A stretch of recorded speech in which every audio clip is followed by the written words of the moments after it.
وہ ہولسٹک کام ہے، اور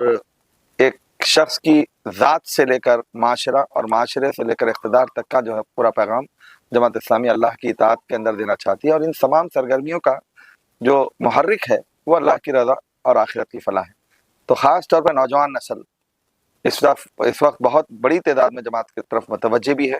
اور ہم اپیل کرتے ہیں کہ آپ جماعت کے ساتھ گہری وابستگی اختیار کریں، اور انسانوں کے ذہنوں میں جو زہر بویا جا رہا ہے، غیر مسلم بھائیوں کے ذہنوں میں جو زہر بویا جا رہا ہے، وہ صرف جماعت اسلامی کے لیے نہیں بلکہ تمام مسلمانوں کے لیے اور تمام ہندوستان کے عام انسانوں کے لیے بھی جو نقصان دہ ہے، تو اسے لوگوں کے ذہن سے صاف کرنے کی جو کوشش جماعت کر رہی ہے، اگر یہ ملت اس میں متحدہ طور پر جو ساتھ دے تو یقیناً چند سالوں کے اندر ہم ان ذہنوں میں جو نگیٹیوٹی انجیکٹ کی گئی ہے اس کو پازیٹیوٹی میں کنورٹ کر سکتے ہیں۔ اللہ کی ذات پہ بھروسہ کرنا چاہیے۔ ہندوستان میں مسلمانوں کا مستقبل کوئی تاریک نہیں ہے، ہم کو ہماری کوششیں کرنا چاہیے۔ یہاں جو دعوت کے، یہاں جو خدمت کے، یہاں جو اپنے دین پر عمل کرنے کے مواقع ہیں، میری دانش میں وہ دنیا میں کہیں نہیں ہے۔ اللہ سے دعا ہے کہ اللہ تعالی ہم سب کو عمل کی توفیق عطا فرمائے۔ جزاک اللہ ڈاکٹر صاحب۔